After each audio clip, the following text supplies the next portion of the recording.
मिर्ज़ा मुकर्रम खां सफ़वी के प्रश्नों का जवाब देते हुए औरंगज़ेब ने कहा था कि संगीत तो मुबाह है, अर्थात ना तो अच्छा है और ना ही बुरा। और फिर आगे चलकर वह कहता है कि मैं संगीत को उसके मुख्य साज के बिना, विशेष रूप से पखावज के बिना नहीं सुन सकता, क्योंकि कुरान में इसकी पाबंदी है, हराम है, इसीलिए मैंने गाना भी छोड़ दिया। हेलो फ्रेंड्स, आपका हमारे YouTube channel H for history में स्वागत है। आज हम लेकर आए हैं आपके लिए फिर से न्यू वीडियो, जिसमें हम बात करेंगे औरंगज़ेब से रिलेटेड इम्पोर्टेंट एमसीक्यू की। अगर आप हमारे चैनल पर नए हैं और यह वीडियो पहली बार देख रहे हैं तो हम आपको बताना चाहते हैं कि एशियंट, हिस्टोरियोग्राफी और दिल्ली सल्तनत से संबंधित जो सीरीज़ है वह हमारे चैनल पर उपलब्ध है। आप प्लेलिस्ट में जाकर देख सकते हैं। और इसके साथ ही मुग़ल काल से संबंधित जो इम्पोर्टेंट एमसीक्यू की सीरीज़ थी, अगर आपने वह वीडियोस नहीं देखे हैं तो आप हमारे प्लेलिस्ट में जाकर वह वीडियोस देख सकते हैं। और इसके साथ ही अगर आपने अभी तक हमारे टेलीग्राम चैनल को ज्वाइन नहीं किया है तो अभी ज्वाइन कर लें, लिंक आपको डिस्क्रिप्शन बॉक्स में मिल जाएगा। और हमें आशा है कि आपने अभी तक हमारे चैनल को सब्सक्राइब कर लिया होगा और साथ में बेल आइकन भी दबा दिया होगा। अगर नहीं किया है तो अभी आप हमारे चैनल को सब्सक्राइब करें और बेल का आइकन भी दबा दें। ज़्यादा समय ना लेते हुए चलिए आज की वीडियो स्टार्ट करते हैं।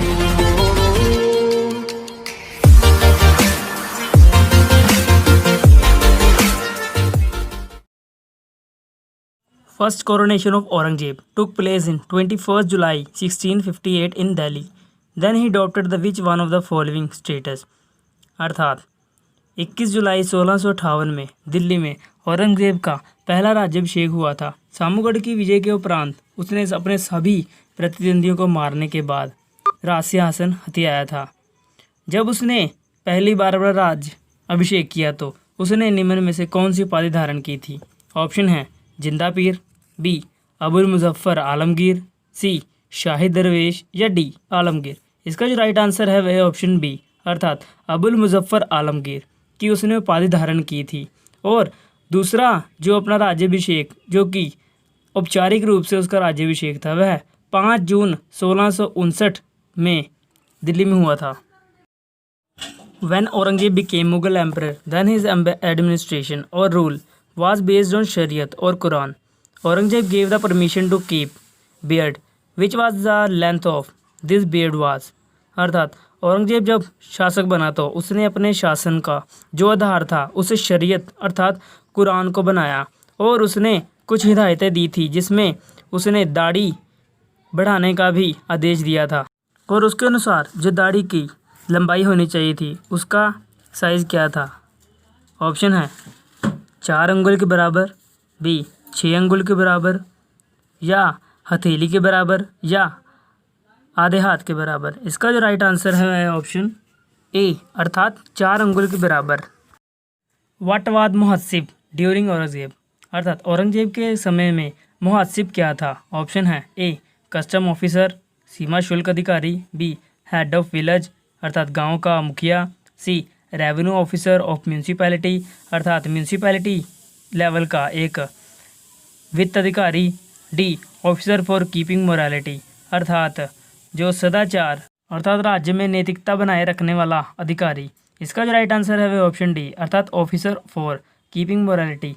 औरंगजेब का मानना था कि सभी लोगों को पवित्र कानूनों अर्थात कुरान के अनुसार जीवन व्यतीत करना चाहिए। लोग पवित्र कानूनों के अनुसार अपना जीवन बसर कर रहे हैं या नहीं, इसे नियंत्रित करने के लिए मुहस्सिब नामक अधिकारी नियुक्त किया गया था।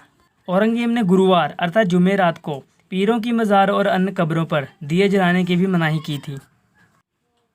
2.1.5% custom duty was imposed on Muslim and 5% on Hindus. This changes occurred in which year during Aurangzeb's rain? अर्थात 2.5% जो सीमा शुल्क था वह मुसलमानों पर और 5% हिंदुओं पर लगाया गया था। यह कर कौन से वर्ष लगाया गया था? ऑप्शन है ए 1645, बी 1655, सी 1699, डी 1690। इसका जो राइट आंसर है वह ऑप्शन बी, अर्थात 1655 को ही यह सीमा शुल्क तय किए गए थे। Sambhaji the son of Shivaji was captured by Mughals, then which minister was with him? अर्थात जब शंभाजी को, जो कि शिवाजी का पुत्र था, उसे मुगलों ने पकड़ा तो उनके साथ उसका कौन सा मंत्री था? ऑप्शन है ए जसवंत सिंह, बी राजा राम, सी कवि कलश, या डी दुर्गादास। इसका जो राइट आंसर है ऑप्शन सी, अर्थात कवि कलश उसके साथ थे।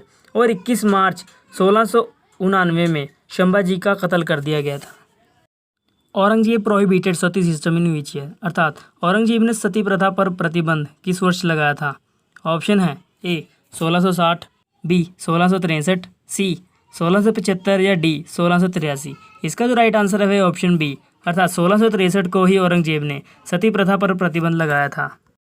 The book the Mughal empire written by whom, अर्थात द मुगल एम्पायर बुक पुस्तक किसने लिखी है। ऑप्शन है A N A Siddiqui, B M G Ranade, C R C Majumdar या डी सतीश चंद्रा। इसका जो राइट आंसर है ऑप्शन सी, अर्थात आरसी मजूमदार ने ही द मुगल एम्पायर पुस्तक लिखी है। Aurangzeb listened which one of the following Hindu Bairagi saint and also announced 5 rupees annual and khillat, 1 horse, 1 nagada, 1 umbrella of silver और 200 दिरहम। अर्थात औरंगजेब ने निम्न में से किस हिंदू बैरागी संत को सुना और उसे 1 घोड़ा, 1 नगाड़ा और 5 रुपये सालाना वजीफ़ा और 1 चांदी का छत्र और 2000 दिरहम इनाम के रूप में दिए थे। ऑप्शन है ए मुकर्रम खां सफवी, वी शिवमंगल दास, सी कवि कलश या डी रामदास। इसका जो राइट आंसर है वह ऑप्शन बी, अर्थात शिवमंगल दास ही एक हिंदू बैरागी थे जिसे सुनने के बाद औरंगजेब ने उन्हें इनाम के रूप में यह सब दिया था।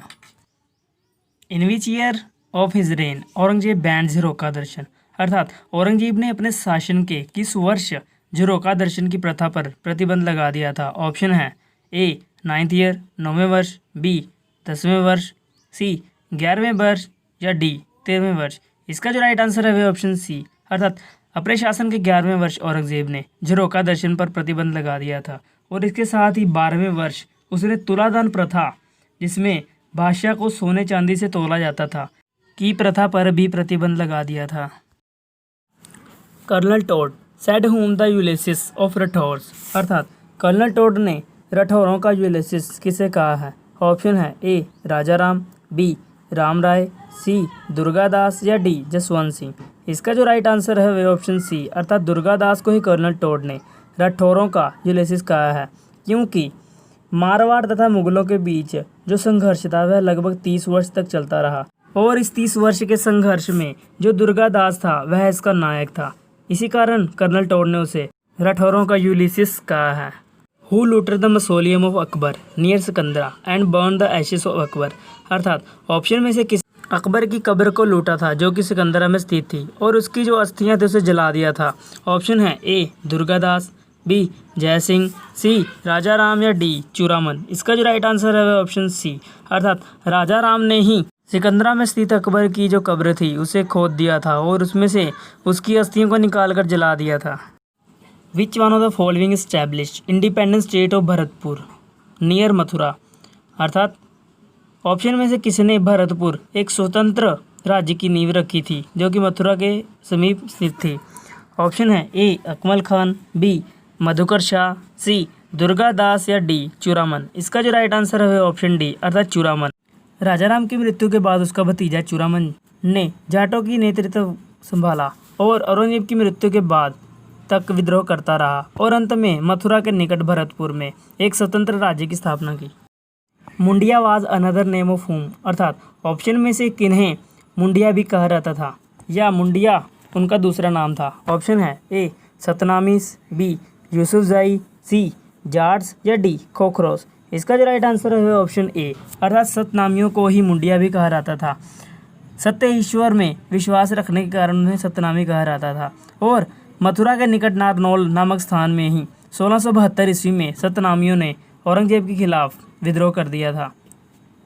Which one of the following describe the scene of representatives of Shah of Persia in the court of Aurangzeb, अर्थात औरंगजेब के दरबार में आए पर्शिया के शाह के जो दूत मंडल थे या दूत थे उसके आने का जो विवरण है या उनके दरबार में उपस्थित होने का दृश्य किसने उल्लेख किया है। ऑप्शन है ए ट्रेवेलियन, बी मनुकी या मनुची या सी खाफी खां या डी आलमगीर नामा। इसका जो राइट आंसर है वह ऑप्शन बी मनुकी। मनुकी ने अपनी पुस्तक स्टोरी डी मंगोर में इस दृश्य का वर्णन किया है और यह जो राजदूत मंडल था वह 22 मई 1661 को मुगल दरबार में आया था। Who wrote history of Aurangzeb अर्थात हिस्ट्री ऑफ औरंगजेब पुस्तक किसने लिखी है? ऑप्शन है A R C. Majumdar, B W.E. Begley, C S.P. Verma या डी जादूनाथ सरकार। इसका जो राइट आंसर है वह ऑप्शन डी अर्थात जादूनाथ सरकार ने ही हिस्ट्री ऑफ औरंगजेब पुस्तक लिखी है। चलिए नेक्स्ट क्वेश्चन देखते हैं।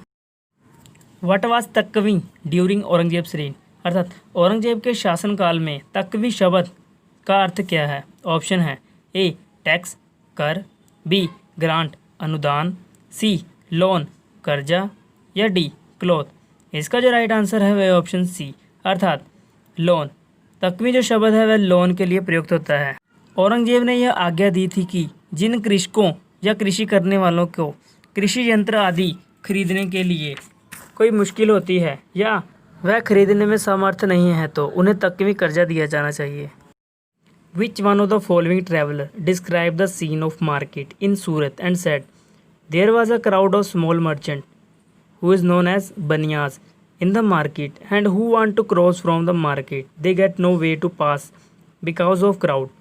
Baniya keeps their bundles of silk and other material in hand or their head or they ask price loudly to attract the customer। अर्थात ऑप्शन में से किस यात्री ने यह वर्णन किया है कि वर्णन करते हुए सूरत के एक बाज़ार के बारे में लिखते हैं कि वहाँ पर बहुत ही भीड़ होती थी जो कि बनियों की भीड़ होती थी। अगर किसी को वहाँ से नांगना हो तो बहुत ही मुश्किल होती थी क्योंकि नांगने के लिए कोई रास्ता नहीं होता था और यह बनियाँ अपने हाथ में अपने सिल्क के अपने रेशम के कपड़े को पकड़ कर रखते थे और उनकी गट्ठें अपने सर पर भी रखते थे और ज़ोर ज़ोर से आवाज़ लगाते थे ताकि ग्राहकों को अपनी तरफ बुलाया जा सके। इसका वर्णन किसने किया है? ऑप्शन है ए मनुकी, बी मोरलैंड, सी ओविंगटन या डी ट्रेवलियन। इसका जो राइट आंसर है वह ऑप्शन सी अर्थात इस दृश्य का वर्णन ओविंगटन ने ही किया है।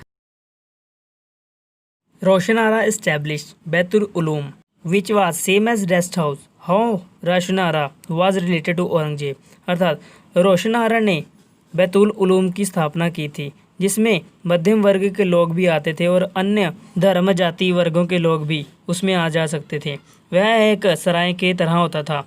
रोशनारा औरंगजेब से किस प्रकार संबंधित थी? ऑप्शन है A she was his sister अर्थात वह औरंगजेब की बहन थी, B she was his daughter अर्थात वह औरंगजेब की पुत्री थी, C she was his daughter in law अर्थात वह उसके किसी पुत्र की पत्नी थी, D she was his sister in law अर्थात वह उसकी पत्नी की बहन थी। इसका जो राइट आंसर है वह ऑप्शन बी अर्थात वह औरंगजेब की पुत्री थी। Mausoleum of Aurangzeb's wife Begum Rabia Durani was built in 1678 in which place अर्थात औरंगजेब की पत्नी बेगम राबिया दुरानी का मकबरा 1678 को बनाया गया था। यह मकबरा किस स्थान में बनाया गया था? ऑप्शन है ए लाहौर, बी आगरा, सी औरंगाबाद या डी अहमदनगर। इसका जो राइट आंसर है वह ऑप्शन सी अर्थात औरंगाबाद में ही राबिया दुरानी का मकबरा बनाया गया था। यह आगरा के ताजमहल की तरह बनवाया गया था लेकिन यह साइज़ में भी छोटा था और इसे दक्कन का ताजमहल और ब्लैक ताजमहल भी कहा जाता है। और जो राबिया दुरानी थी वह फारस के राजघराने की एक राजकुमारी थी और उसका विवाह औरंगजेब के साथ 1637 में हुआ था। सभी मुग़ल बादशाहों में सिर्फ इकलौता औरंगजेब ही था जिसने एक ही शादी की थी। ये आज की वीडियो का हमारा अंतिम क्वेश्चन है according to whom music was prohibited in the royal court but Aurangzeb didn't stop the music और डांस फॉर द बेगम्स और शहजादीज in the palace for this purpose he appoints singers and dancer अर्थात option में से किसके अनुसार राज दरबार में जो संगीत था और नृत्य था वह प्रतिबंधित था लेकिन औरंगजेब ने इसे बेगम तथा शहजादियों के लिए बंद नहीं किया था और इसके आयोजन के लिए गायिकाएं और नर्तकियों की नियुक्ति भी करता था। ऑप्शन है ए मनुकी, बी ट्रेवलियन, सी काफ़ी खां या डी ओविंगटन। इसका जो राइट आंसर है वह ऑप्शन ए अर्थात मनुकी इस बात का जिक्र किया है। आज के लिए बस इतना ही। हमें आशा है कि आपको यह वीडियो बहुत ही यूज़फुल लगी होगी। हम बहुत जल्द नेक्स्ट वीडियो लेकर आएंगे और मुग़लों से संबंधित हमारी 2 और 3 वीडियोज़ आएंगी। इसमें हम लेटर मुग़ल्स, उनके प्रशासन आदि से संबंधित बात करेंगे। और हमारी 2-3 वीडियो सिख हिस्ट्री से भी आएगी और मराठा हिस्ट्री से भी आएगी। हमें आशा है कि आपको यह वीडियो यूज़फुल लगी होगी और आपने हमारे चैनल को अभी तक सब्सक्राइब नहीं किया है तो अभी सब्सक्राइब करें और बेल का आइकन ज़रूर दबाएं और बने रहिए हमारे साथ हमारे चैनल H4 हिस्ट्री में। वीडियो देखने के लिए धन्यवाद।